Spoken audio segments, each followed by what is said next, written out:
Top focus story after part one of former foreign minister and Congress loyalist Natwar Singh's interview creating a political storm with both Sonia Gandhi and Manmohan Singh reacting to the exclusive interview he gave to Headlines Today's Karan Thapar. We now bring you the explosive second part of the same interview. This time the focus on Rajiv Gandhi.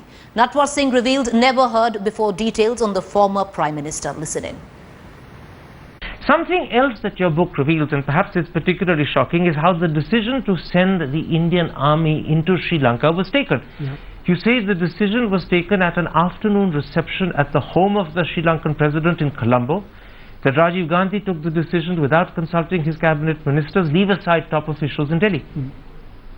Why do you think Rajiv Gandhi took such a critical decision in such a casual and cavalier way? Well, we had P.V. Narasimha also with us at this, when we went to Colombo for signing the agreement. Because the previous month we had dropped and violated their airspace. After 1 month there was a U-turn to have an agreement because the LTT had been cornered. So they got in contact with NRAM, Hindu in Singapore. Right. So Narasimha Rao was with you in Colombo at that reception. Tell me, what happened? So when we were having dinner, then we saw the Prime Minister was, surrounded by a number of people from our officials and Sri Lankan officials, and the President were also there. So PV said, you go and find out. I said, no, please you go, you are the cabinet minister, tum jao. I went and so I said, sir, can I have a minute with you? I said, what's happening? He said, the President has said that there will be a coup tonight, this country is already burning and I need your help. And unless the help arrives immediately, this situation will be completely out of control and I can't control it.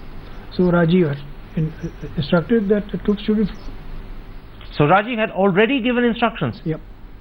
So the instructions to call out Indian troops had already been given before you went up to Rajiv to ask what's happening? That's what he told me, that I've already done so.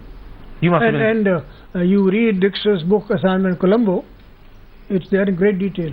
Now, you say of the IPKF mission, the IPKF went in without clear briefings or objectives, neither were the troops told about the geography of the Jaffna Peninsula, nor about the LTTE hideouts. In other words, what you're saying is that the IPKF was not prepared for what they were undertaking. Yes, sure. Repeat that again? Yes, sure. It's clear as day, and you read Dixit's book, who was there on the spot, and I am telling you, we lost 15,000 people in Sri Lanka. And those were unnecessary deaths? Yes. Because there was no coherence in our policy. You also reveal in your book that Rajiv was terribly trusting of Prabhakaran. He had a secret meeting with Prabhakaran, after which you asked Rajiv whether Rajiv had got anything in writing from Prabhakaran, and Rajiv got irritated and said, he's given me his word.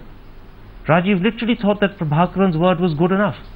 But this is where he was a good man. He was a trusting person, and he didn't. Why should anybody trick him? A hard-boiled politician wouldn't do it. He was not a hard-boiled politician. He was a very decent human being who became Prime Minister because his mother was assassinated. You call him a decent human being, but was he in fact in this instance naive? No, he was not. As I told you repeatedly, he meant well. He thought he would find a solution for the terrible problem in Sri Lanka. And it was his duty as Prime Minister of India to take every step he could. The truth, and this is pointed out in your book, is that very shortly afterwards Prabhakaran double-crossed Rajiv. Of course he did. You knew Prabhakaran would. Rajiv never realized that. No, he didn't, but he double-crossed our High Commissioner in Sri Lanka. She double-crossed everybody in Sri Lankan government, and he double-crossed the Prime Minister of India. And yet the Prime Minister of India was willing to trust him. No, but because he wanted a solution. So when he was being very difficult, the Prime Minister sent for MGR, the Chief Minister of Sri Lanka, to put some sense into this fellow's head. Well, for reactions coming in, I'd like to cut across to my colleague Brijesh Pandey, getting in reactions from the BJP, also joining us on what Natwar Singh said, that Rajiv Gandhi completely mishandled the Sri Lankan crisis. I'd like to go across to T.S. Sudhir, editor South, but first up to Brijesh. Brijesh, the BJP might be just too glad because this latest interview has taken the spotlight away from that entire bugging controversy. Well, absolutely, and there's a visible glee in the camps of BJP leaders. So, but till now, not all the senior leaderships have commented on it. But when you talk to them in private, they said that listen, it's an I have told you so while we were in the opposition, that the real power vested with Sonia Gandhi and 10 Janpath was the real power center, and it also corroborates what Sanjay Baru wrote in his book. And today, one of the allies also switched camps. NCP DP Tripathi. Yesterday, he refused to comment on this. Today, he was at his scathing best of people who were trying to discredit the congressmen who were trying to discredit Natwar Singh, saying that he was the oldest Nehru, one of the oldest Nehruite who's still alive, and the fact that he was very, very close to all the Gandhi family, starting from Jawaharlal Nehru till not very long back ago. So they are saying that all what he is saying clearly proves that that Manmohan Singh was a rubber stamp prime minister. What Sonia Gandhi did, that Sonia Gandhi was the real power center, and of all the things which Sanjay Baru accused him of, today becomes extremely verified. So there's a visible glee in the camp of BJP, and even the allies are not averse to taking pot shot at the Congress leadership. Well, we're going to come back to you for what the allies are saying, but first let me cut across to T.S. Sudhir. Sudhir, explosive revelations that are not even in the book as yet, and most important of them all, on what Natwar Singh said on how Rajiv Gandhi mishandled the Sri Lankan crisis. Well, yes, in fact, his handling or mishandling of the Sri Lankan crisis is what cost Rajiv Gandhi his life. And Natwar Singh goes on to say that in his sense, he had to blame himself for the manner in which he handled or mishandled the Sri Lankan crisis. Essentially, a few important points what Natwar Singh raises is that it was essentially Rajiv Gandhi's own decision in the manner in which he trusted Prabhakaran completely.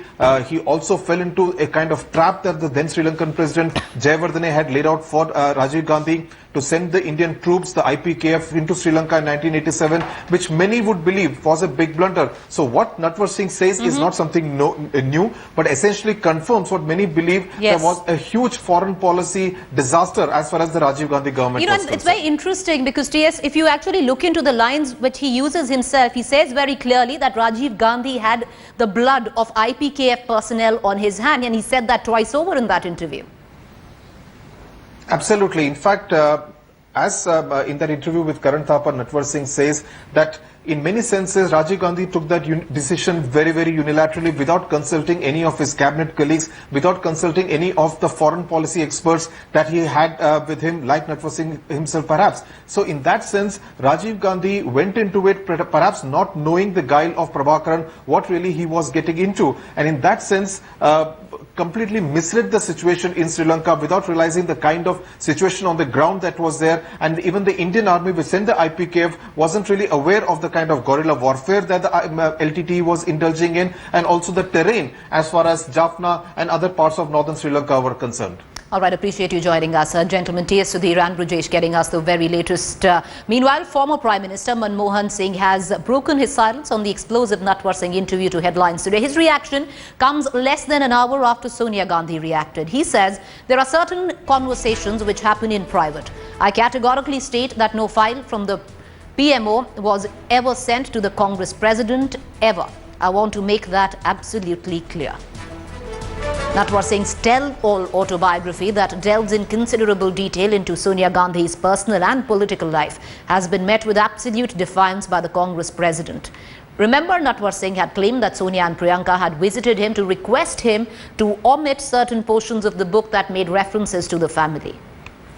She says, and I quote, "I will write my own book and the entire truth will be revealed. Why should I feel hurt? I have seen my mother-in-law riddled with bullets. My husband was assassinated. Do you think this will upset me? Is this the first time something like this is being done?"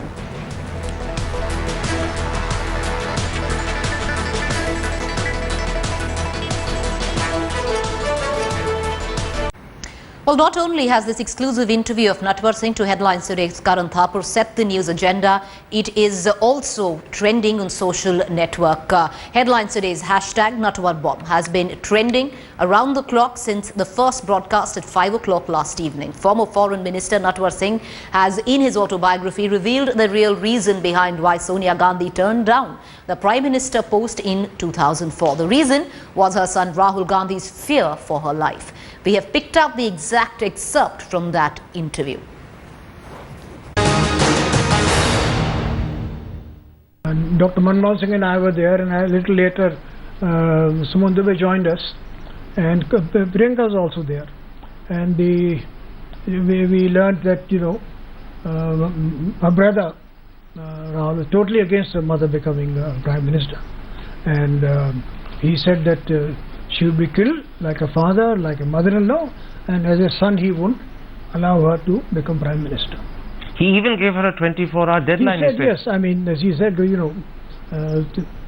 Priyanka said that he is very adamant, and he will not permit her. And then Sonia, as a beloved mother or a beloved son. You were personally witness to this. Yeah, I was. Yeah. You heard Rahul say this. Rahul was not in the room; he was inside. Priyanka conveyed this to us. Now, what your book says, and I'm going to repeat it. Rahul said he was prepared to take any possible step to prevent his mother from taking up the prime ministership. He gave Sonia 24 hours to decide. Manmohan Singh, Suman Dubey, Priyanka and I were present at that moment. That's right. Sonia was visibly agonized and in tears. As a mother, it was impossible for her to ignore Rahul. And then you add, he had his way. That was the reason for her not becoming prime minister. Yeah, that's right. Yes, sir. Certainly at that time, yeah. So the bottom line is Rahul stopped his mother because he was scared she would be killed. That's why she never accepted the prime ministership in May 2004. Yeah, correct. And I think as a son, I full marks to Rahul. This question of her inner voice preventing her was an explanation or an excuse that she devised thereafter for public consumption. Well, quite frankly, I don't know where she said this. Well, there is a reason why Natwar Singh has been called the ultimate insider. He's been a close aide of the Nehru-Gandhi family for decades till he was named and accused in the oil for food scam. Natwar Singh served as a minister in the UPA-1 and vouches for the perception that Sonia Gandhi did in fact clear files before Prime Minister Manmohan Singh. She has a unique position. She has been president of the Congress for 15 years. Continuously. Jawaharlal Nehru was 4 years, not continuously. Gandhiji once, Sardar Patel once. So this is unique. Total control of the Congress, and there is no challenge. And she doesn't throw her weight about. She is not rude to anybody. But in the working committee, the final decision is Sonia Gandhi. Is her hold on Congress even stronger than that of her mother-in-law Indira Gandhi?